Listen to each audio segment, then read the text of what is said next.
Hello guys, welcome back to AK's kitchen. So இன்றைக்கி நம்ம பார்க்க போகிற ரெசிபி என்னென்னு பார்த்தீங்கன்னா ஹோட்டல் ஸ்டைல் வெஜ் குருமா எப்படி செய்கிறது அப்படின்னு பார்க்கலாம். ஸோ அதுக்கு தேவையான இன்க்ரீடியன்ட்ஸ் என்னென்னு பார்த்தீங்கன்னா, நான் ஒரு 3 தக்காளி கட் பண்ணி எடுத்து வச்சுருக்கேன். அது கூட 2 பெரிய வெங்காயம், 3 பச்சை மிளகாய், அப்புறம் 1 கப் அளவுக்கு புதினா.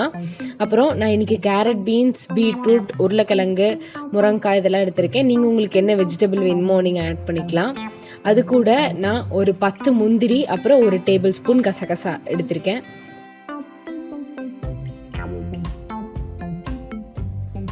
ஸோ ஃபர்ஸ்ட் ஒரு கடாய் எடுத்துக்கோங்க. அதில் ஒரு 3 டேபிள் ஸ்பூன் ஆயில் ஆட் பண்ணிக்கோங்க. எண்ணெய் நல்லா காஞ்சதுக்கப்புறம் ஒரு ஸ்டார் பூ, அது கூட 2 பிரியாணி இலை ஆட் பண்ணிக்கோங்க. அப்புறம் அது கூட நம்ம கட் பண்ணி வச்சுருக்க வெங்காயத்தையும் ஆட் பண்ணிக்கலாம்.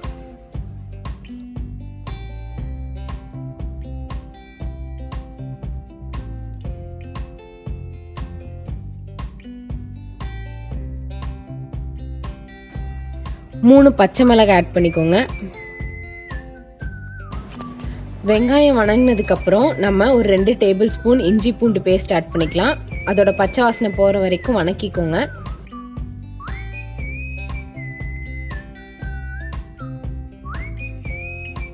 கூட ஒரு 1/2 டீஸ்பூன் மஞ்சத்தூள், அப்புறம் நம்ம கட் பண்ணி வச்சிருக்க தக்காளி ஆட் பண்ணிக்கலாம்.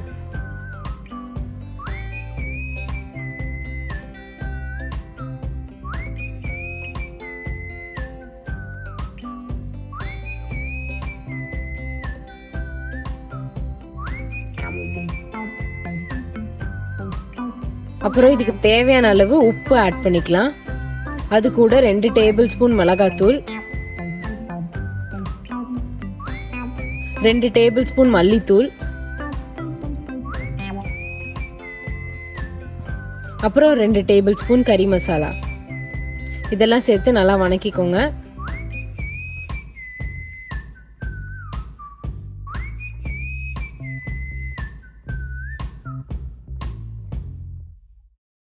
இது கூட இப்போ நம்ம புதினாவையும் ஆட் பண்ணிக்கலாம்.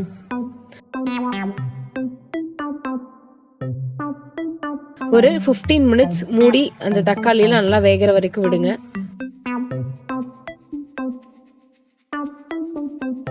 தக்காளியெல்லாம் நல்லா வெந்துருச்சு. இந்த டைம் நம்ம கட் பண்ணி வச்சிருக்க வெஜிடபிள்ஸ்ல ஆட் பண்ணிக்கலாம்.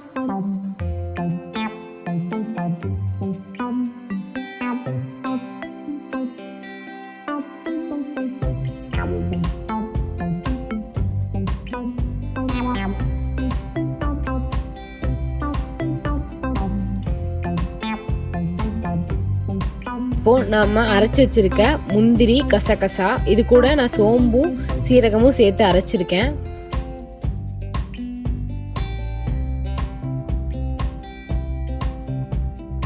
அளவுக்கு எல்லாமே நல்லா பச்சை வாசனை போற அளவுக்கு வெந்துருச்சு.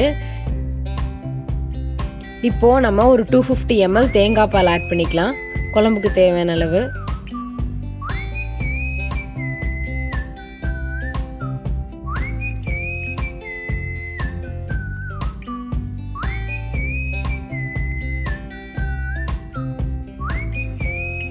இப்போ குழம்ப ஒரு 15 மினிட்ஸ் மூடி வச்சு காயெல்லாம் வேகிற வரைக்கும் கொதிக்க விடுங்க.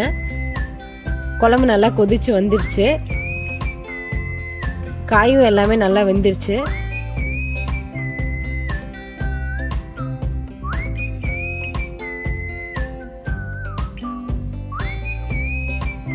இப்போ ஹோட்டல் ஸ்டைலில் நமக்கு வந்து சாப்பிட்ற டேஸ்ட் வரணுங்கிறதுக்காக ஒரு 2 பிஞ்ச் கசூரி மேத்தி ஆட் பண்ணுறேன்.